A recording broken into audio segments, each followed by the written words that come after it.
Most versions of the SAT will have at least one paired passage. The paired passage is usually two shorter passages that relate to the same topic. In general, the questions in the paired passage section will come in this order. First, you'll see questions on the first passage. Next, you'll find questions on the second passage. The final questions will be on the passages as a pair. Don't let the paired passages intimidate you. They're not any harder than the single reading selections. In fact, many paired passages seem easier than the single selection reading passages. Tips for tackling paired passages. Skim the first passage, looking for the drift, as you would with a single passage. Do the question or questions that relate to the first passage. Skim the second passage, looking for the drift and thinking about how the second passage relates to the first. Do the question or questions that relate to the second passage.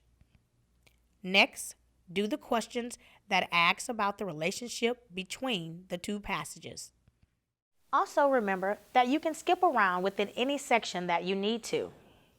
So, if you read all the introductions and you find that one passage interests you more than another passage, start with that one first and work through it. You will find that you can read the passage faster and more easily than the others.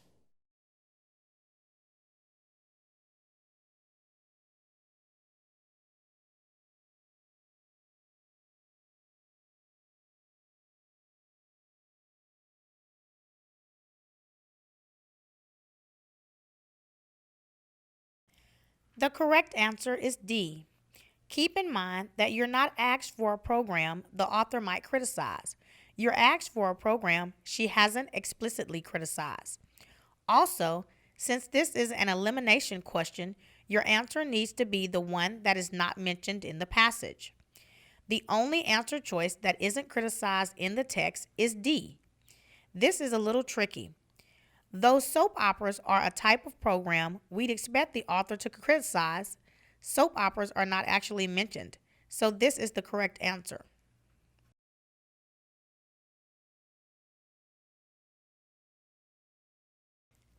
The correct answer is D.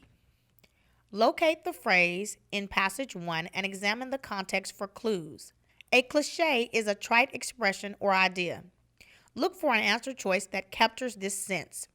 With A, the author doesn't think television programming is thought-provoking.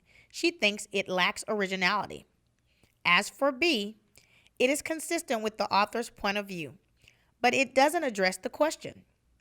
The author does believe that TV is excessively violent, but this isn't implied by the phrase, cliché is king. E isn't the point.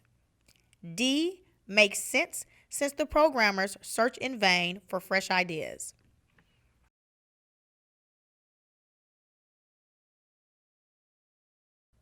The correct answer is C. Examine the structure of passage 2. How does the author support the argument? The final two sentences in the paragraph are great clues. A is the opposite case. No links were established.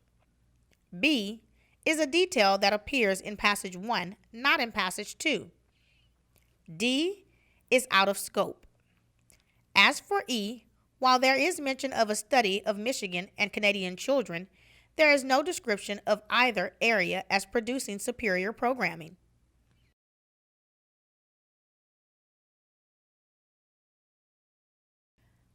The correct answer is B. Compare the passages for common ground. Eliminate answer choices that appear in just one passage or in neither passage. A and E are mentioned only in passage 1. C and D are mentioned only in passage 2.